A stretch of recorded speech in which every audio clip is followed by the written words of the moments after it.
Olá, meus irmãos queridos, um ótimo e abençoado dia para você que está começando. E nós estamos começando o nosso dia hoje, segunda-feira, na nossa Sala da Esperança. Aqui estudamos a nossa lição. A lição desta semana realmente é uma lição muito maravilhosa, uma lição espetacular. Deus, ele vem mostrando para nós, através da sua santa palavra, o seu grande amor. E desde a criação, assim como também no céu, ele deu liberdade para que os anjos, eles pudessem amar a Deus, decidir amar a Deus ou não. Os nossos primeiros pais, Adão e Eva, também foi dado a liberdade para que eles pudessem decidir se eles queriam ou não amar a Deus. Independentemente, Deus o criou porque ele amava. Deus, ele nos ama, meus queridos, independentemente de nós decidirmos se nós vamos ou não amar a Ele. Portanto, é óbvio que as consequências das nossas decisões errôneas, decisões erradas, nós sofreremos. Assim como Lúcifer, quando ele cobiçou o lugar de Deus, o desejo de Deus, de Cristo Jesus, de sentar ali no seu trono, de ser igual a Deus, ele alimentou no seu coração essa ambição maléfica e por essa razão ele sofreu as suas consequências. Ele foi expulso do céu porque ali não tinha mais lugar para ele, porque as trevas não pode existir no mesmo lugar que há a luz. Então ele teve que ser expulso.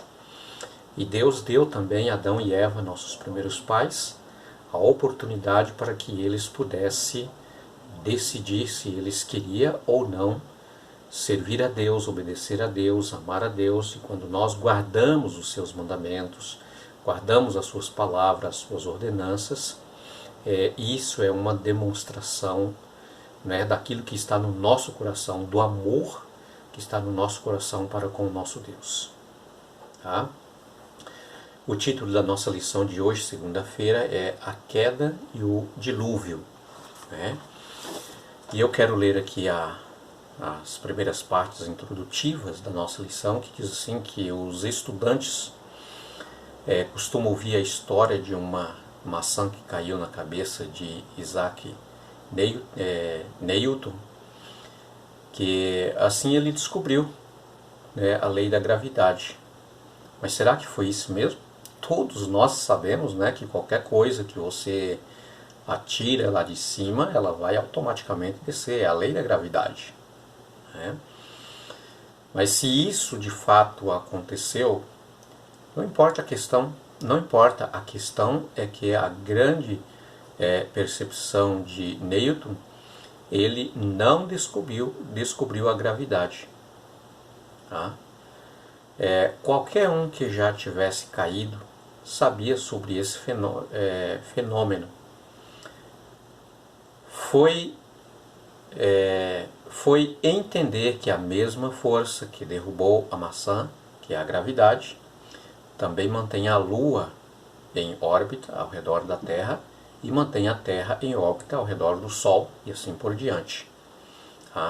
Isso foi importante porque durante milênios muitos acreditavam que as leis que governavam os céus fossem diferentes das leis que governavam a Terra. Newton mostrou que isso estava errado e também sua contribuição tenha sido na área da lei natural. O mesmo princípio se aplica também à lei moral. A mesma liberdade inerente ao amor que levou à queda de Lúcifer no céu, levou também à queda da humanidade na Terra. E como nós já falamos, o amor de Deus em dar esta liberdade, criar, na verdade, né, todos os anjos, inclusive Lúcifer, com essa liberdade, né, de livre arbítrio de escolha, se ele iria ou não amar a Deus como todos os anjos, tá? E uma terça parte decidiu que não iria amar a Deus, e Deus, né, ele, por ter dado essa liberdade, como é o grande amor de Deus, né? Então é óbvio que eles decidiram: nós não vamos amar a Deus e vamos amar a nós mesmos, ou fazer a nossa própria vontade, né? Aquilo que está dentro do nosso coração, né? E Deus disse assim: óbvio, você pode continuar com as suas intenções, porém não no mesmo lugar, não aqui no céu, né? Muito bem.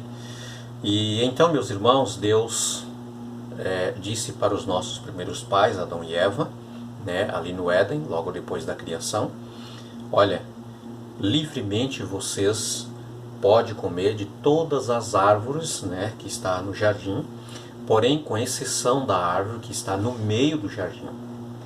E veja que Deus, ele foi tão claro, né, ele deixou tão explicado para eles que a árvore, né, da ciência do bem e do mal não estava, quem sabe lá no canto, quem sabe no inferior, se é que existia algum lugar inferior do jardim.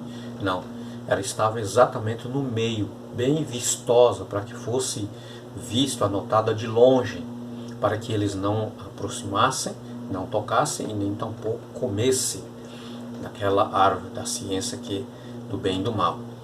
Ali era apenas uma provação, para que eles pudessem se passar por esta prova, né, eles se tornariam imortais, né?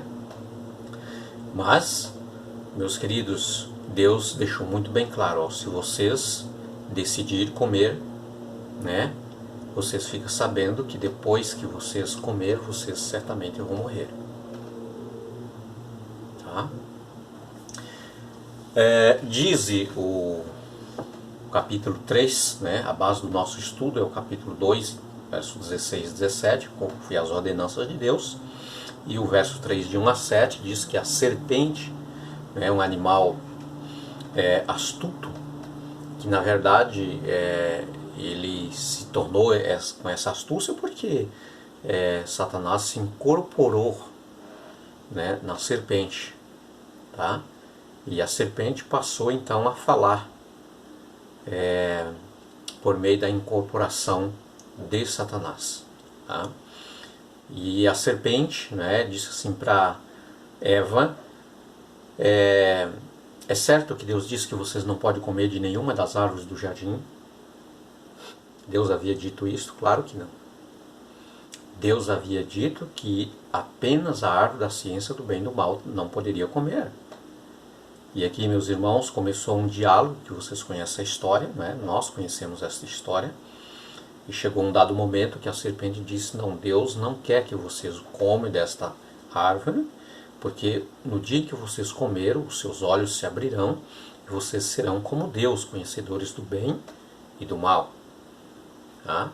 Veja que Satanás, ele passou ali para Eva a mesma intenção que havia no coração dele. Lá no céu ele queria ser igual a Deus. Tá? E ele disse para Eva: vocês serão igual a Deus. Tá? E quem, meus queridos, muitas e muitas vezes, né, não quer ser um Deus, não quer conhecer o futuro, não quer saber de todas as coisas? Não é verdade? Pois é. E isso levou Eva a se tornar muito curiosa. E ela experimentou, comeu daquele fruto e deu também o seu marido. As consequências foi imediata. Tá? Foi imediata. A roupagem da justiça divina, da justiça de Deus que o cobria a sua nudez, desapareceu. Eles olharam e viram que estavam nus. E tentaram imediatamente a costurar roupas de folhagens de figueira, folhagem de árvore. Meus queridos, o ser humano sempre é tendencioso em resolver a sua própria situação, em tentar esconder o seu pecado, esconder a sua nudez, esconder a sua vergonha, né, com as suas próprias atitudes. Mal sabia eles que aquela tentativa de se salvar pelas suas próprias obras, pelas suas próprias forças, costurando roupa para cobrir o seu pecado, a sua nudez, né, de folha, logo um pouquinho depois elas estariam secas, né, pelo o calor do sol, e eles estariam nus outra vez. As nossas tentativas são frustradas. É somente pela graça, pelo sangue, pela misericórdia de Deus é que nós possamos ser salvos da condenação dos nossos pecados.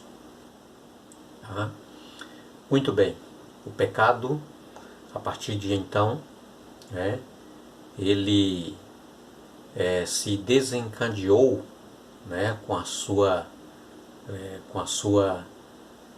produtividade, que tomou o mundo inteiro, né? Tomou os corações de tal maneira, meus queridos, que não havia mais coisas boas nos corações da humanidade. Chegou um momento, né, ali há 2000 anos depois, que Deus decidiu fazer um novo começo, um recomeço, né? Destruir tudo que havia, né, com exceção de Noé e a sua família, colocando ali na arca para o salvá-la. Era a única família justa naquele momento, né?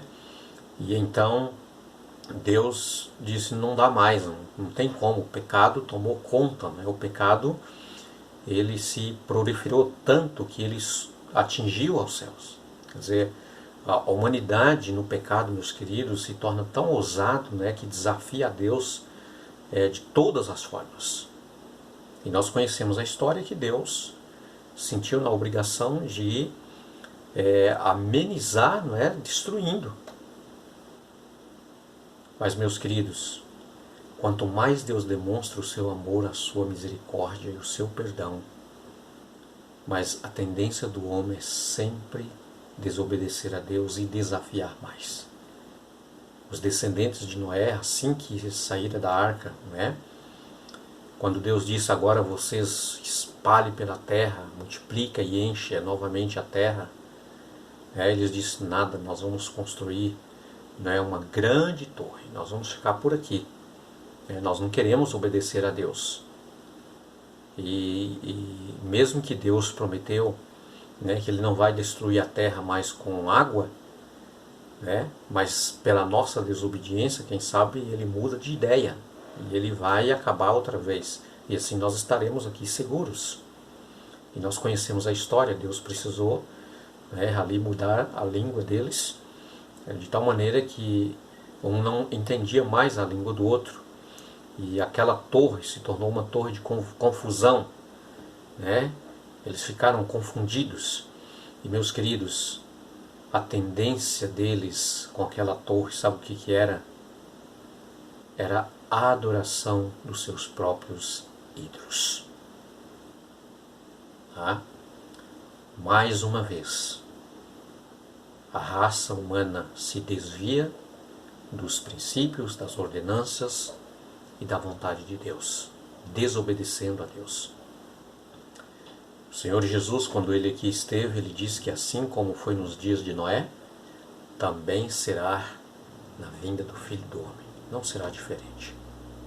O pecado é o mesmo. Tá? É adoração falsa.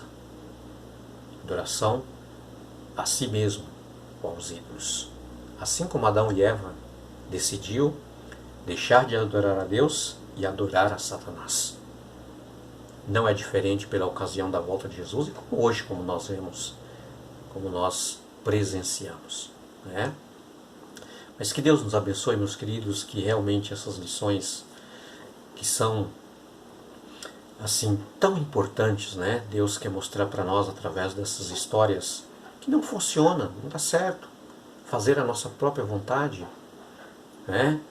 Servir a nós mesmos ou, né, obedecer às ordenanças satânicas, Satanás ele está aí a todo vapor, né, trabalhando para enganar mais e mais pessoas. É por isso que nós estudamos a palavra de Deus, para que nós não venhamos a ser enganados como muitos no passado. Que Deus te abençoe, que você tenha um ótimo dia e que o Espírito de Cristo Jesus seja o seu condutor. Tá? Feche seus olhos, vamos orar. Grandioso Deus, nosso Pai, muito obrigado, Senhor, pelo santo privilégio de termos a Tua palavra como luz para nos iluminar. E ajude-nos, Senhor Deus, a continuarmos firmes e fortes nos Teus caminhos. Que o Teu Espírito dirige cada um de nós. E que nós, Pai, venhamos a aprender cada dia a adorar somente ao Senhor. Em Cristo Jesus oramos. Amém.